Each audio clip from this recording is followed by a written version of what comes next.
Bonjour et bienvenue sur La Voix du Parfum. Quel plaisir de vous retrouver. Faire entendre ce qui habituellement se sent. Voilà ce que je propose dans ce podcast consacré au parfum. Avec la saison 3, nous entamons un voyage sensoriel où histoire, confidence, émotions et sensations stimulent nos sens pour plus de bien-être grâce au parfum. Écoutez les fragrances, laissez-vous porter par la voix et invitez l'ouïe et l'odorat à se donner rendez-vous avec votre imaginaire. Avec les belles senteurs et les mots, savourons ensemble cette rencontre avec le parfum au travers de nouvelles interviews aussi passionnantes qu'inspirantes.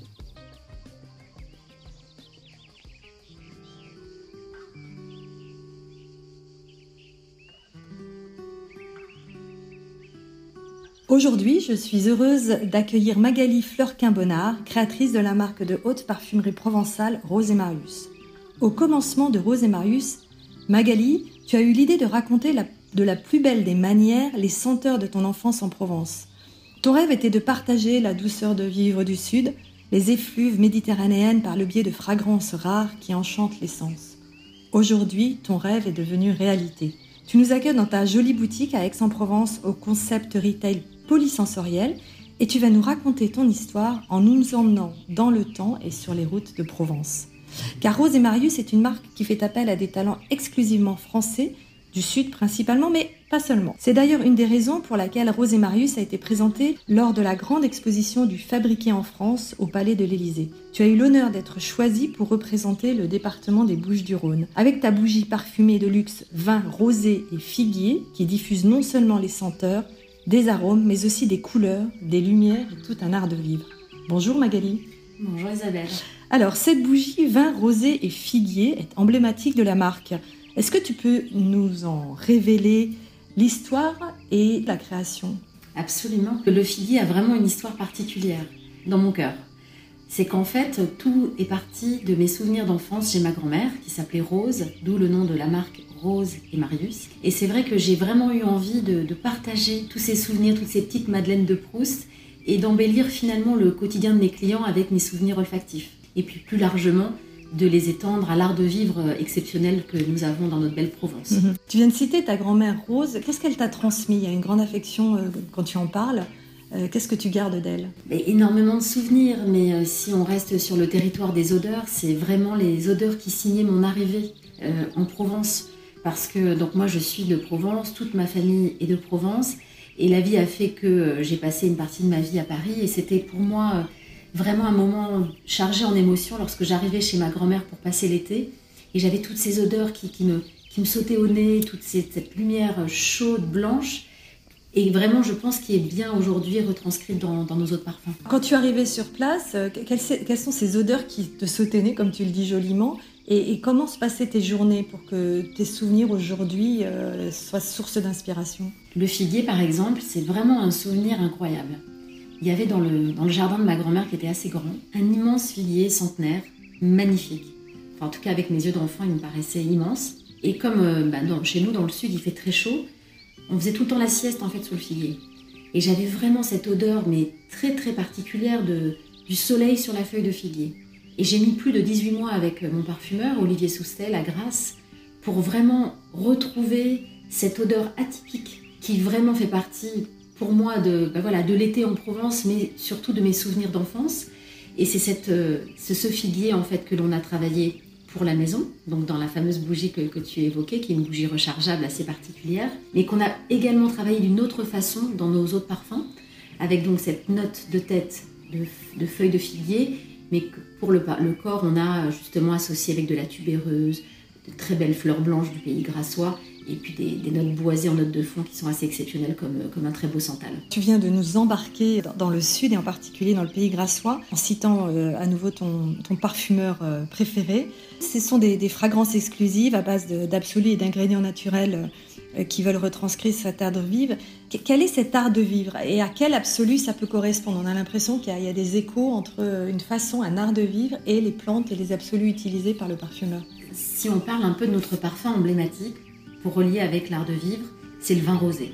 En fait, le vin rosé, c'est pour moi, lorsque j'ai donc, il y a 8 ans maintenant, lancé Rose et Marius, Comme je le disais précédemment, il y avait beaucoup de souvenirs d'enfance, mais je voulais absolument parler de l'art de vivre. Et pour moi, l'art de vivre, un moment simple, c'est lorsque les premiers rayons de soleil au printemps, en été, commencent à se faire sentir et qu'on invite des amis, la famille, à ce moment de convivialité où on va partager un verre de rosé. Je trouvais que c'était vraiment symbolique, vraiment, en tout cas pour moi, pour mon mode de vie, de ce que représente ce moment un peu où voilà, d'art de vivre, de moments simples. Il y a les enfants qui courent dans le jardin, on déguste voilà, un verre de rosé. Et donc évidemment, on n'a pas créé un parfum qui sent le rosé, ça n'aurait pas de sens. Mais on a travaillé en fait les matières que l'on a à la dégustation d'un rosé. Donc le raisin, les fruits rouges, les fruits noirs, le bois précieux, puisqu'il y a certains vins qui sont vieillis en fût de chêne. Et en fait, on a travaillé de cette façon-là, toujours en racontant une histoire. Et c'est avec ces plus belles matières premières que l'on a créé notre parfum au vin rosé, qui aujourd'hui est vraiment le parfum iconique de Rosé Marius et qui est la vente numéro 1 en France comme à l'international. C'est un succès fou. Alors iconique peut-être aussi parce qu'on est en quête d'expériences un peu polysensorielles et là on évoque le goût, le toucher, l'odeur et les gens sont au rendez-vous finalement. Oui, absolument. C'est vrai que lorsqu'on fait ce genre d'expérience, les gens adorent, mais même lorsqu'ils n'ont pas connaissance de toute l'histoire, on va vraiment les plonger grâce à ces notes qui sont particulières, qui sont vraiment des accords un peu spécifiques que l'on a mis au point, non pas pour répondre à une étude de marché ou à des goûts de consommateurs, mais vraiment en étant complètement détaché de cet aspect, on va dire, marketing, mais vraiment de parler avec le cœur. Et je pense que quand on parle de façon authentique et sincère, on va le ressentir. Et c'est ce qui est le fruit de votre rencontre à tous les deux avec le parfumeur.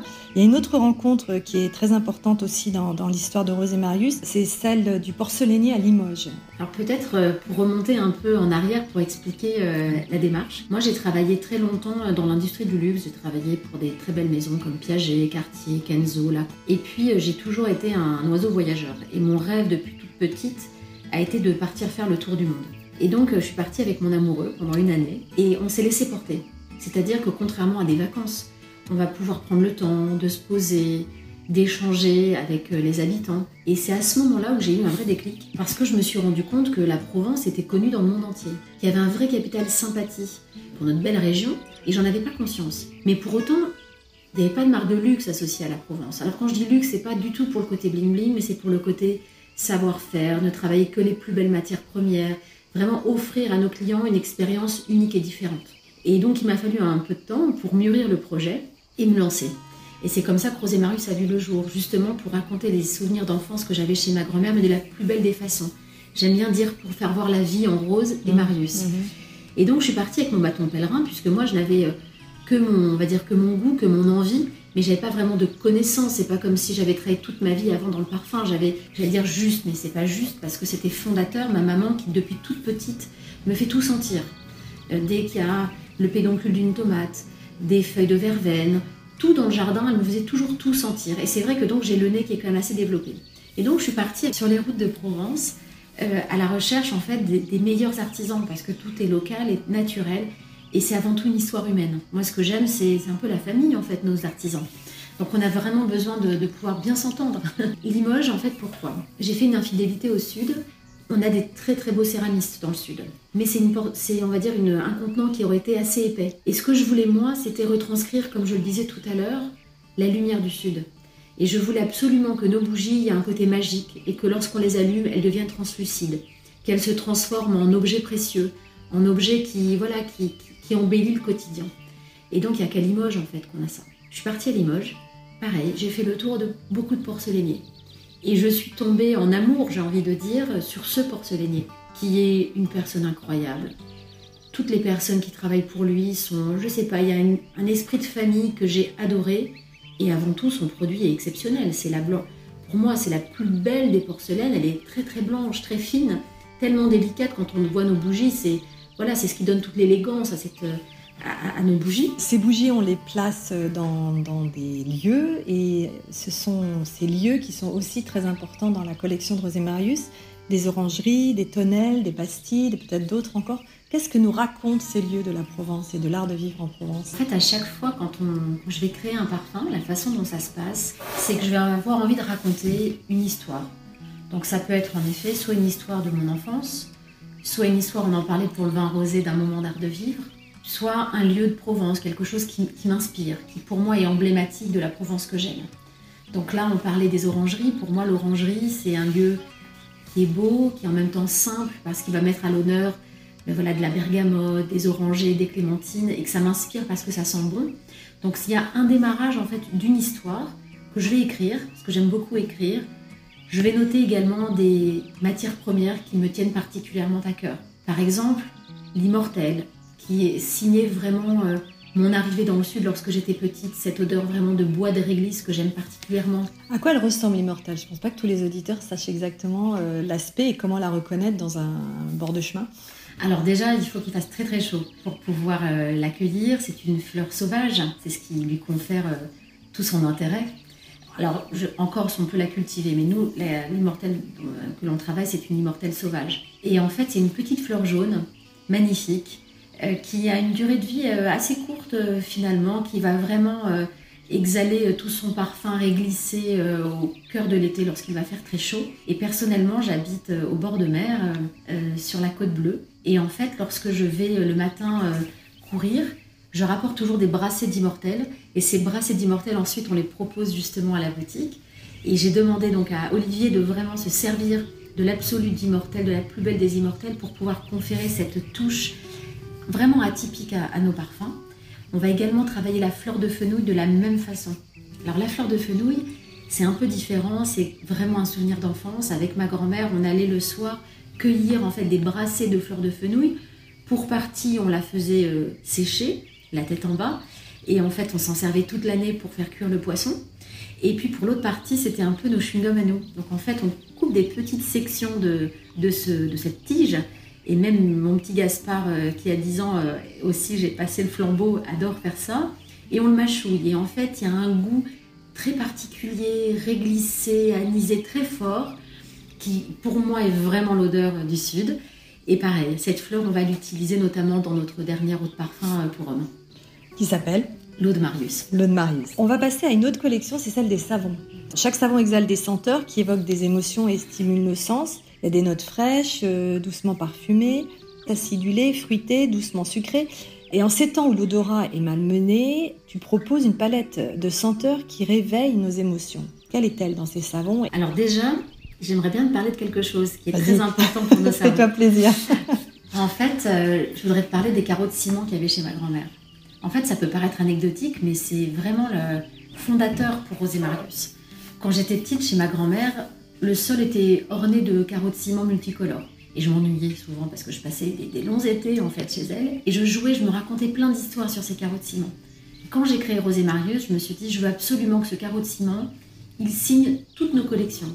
Parce que finalement, c'est la synthèse entre la Provence, la Méditerranée de façon plus large, donc la culture en fait méditerranéenne qui est assez riche quand même, et également tous ces souvenirs d'enfance. Et ce savon, finalement, si tu le vois, tu vas trouver déjà la boîte qui va reprendre ce motif carreau de ciment. Et lorsqu'on ouvre la boîte, on va découvrir pour chaque senteur un carreau de ciment qui lui est dédié et qui est gravé dans le savon. Et chaque carreau de ciment a une histoire. Par exemple, on en a un qui s'appelle Tamé, ça veut dire je t'aime en provençal.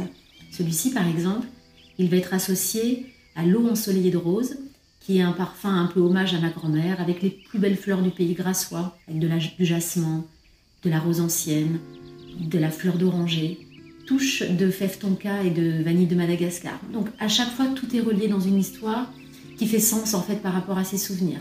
Et donc ces carreaux aussi évoquent les lieux, tu l'as cité tout à l'heure, c'est aussi un élément de cet art de vivre local.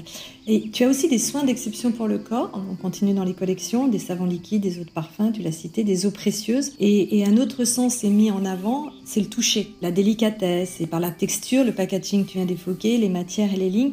Tu nous emmènes dans un univers non seulement de savoir-vivre, mais de bien-être. Et la parfumerie Rose et Marius, c'est ça aussi finalement. Mais exactement. Je dirais qu'en plus de la crème pour le corps, il y a aussi nos savons liquides. On a mis au point une recette unique à base d'huile d'olive, d'eau de coquelicot, d'extrait de feuilles d'olivier. Donc toujours les matières premières de notre belle Provence, toujours travaillées artisanalement. Pourquoi? Déjà pour que ce soit naturel, que ça fasse du bien au corps, mais également le côté sensuel en fait. Lorsqu'on va se doucher le matin, la matière première elle va être douce, elle va être enveloppante, elle va pas du tout être agressive et mousseuse, non, elle va faire qu'on va se sentir bien.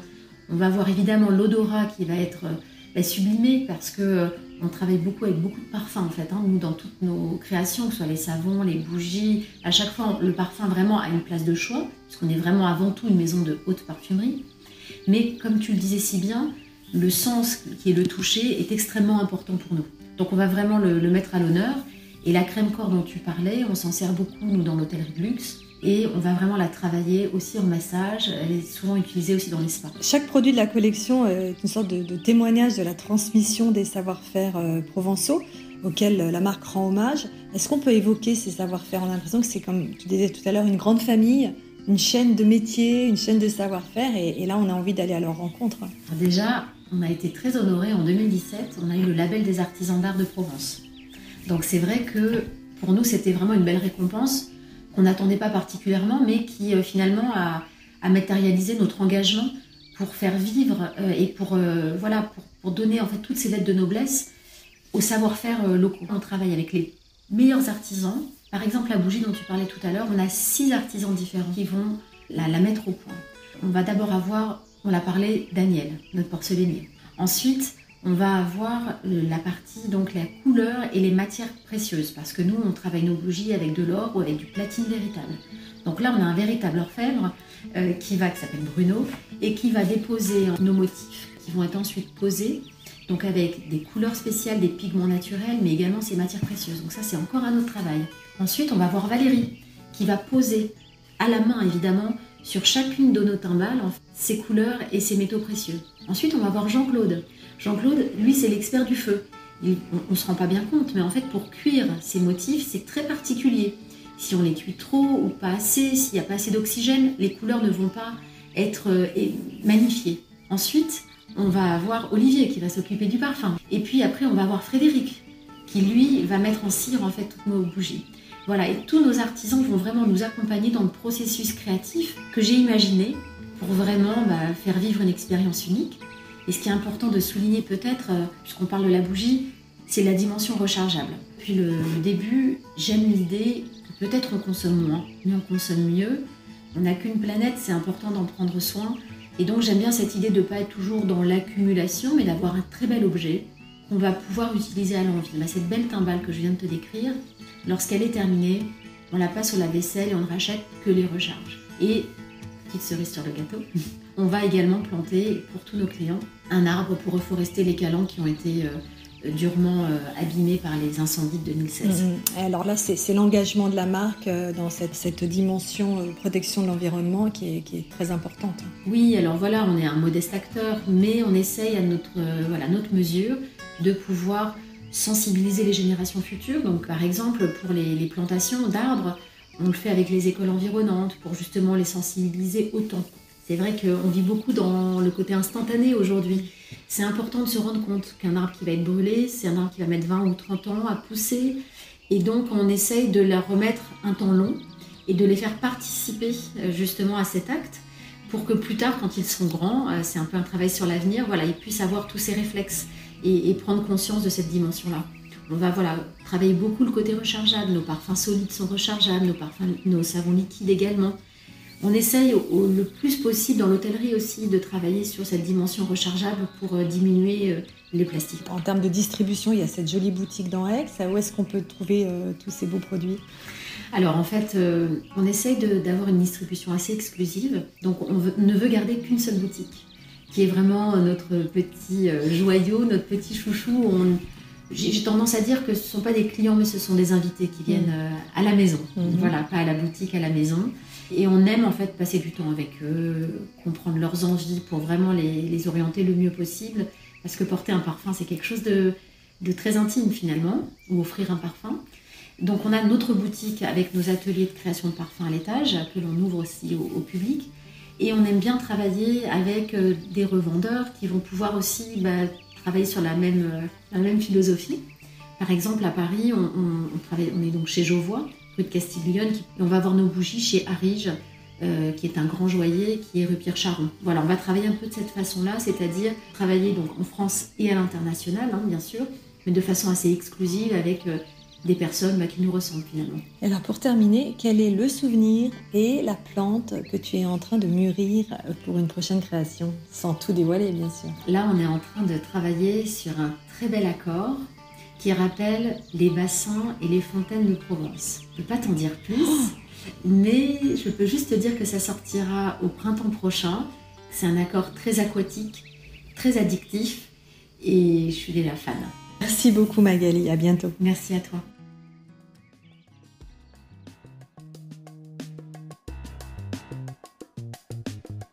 Merci de nous avoir suivis sur La Voix du Parfum. N'hésitez pas à liker, commenter, partager et à vous abonner. On se retrouve très bientôt pour une autre interview ou lors d'une échappée belle sur La Voix du Parfum, le podcast. À bientôt!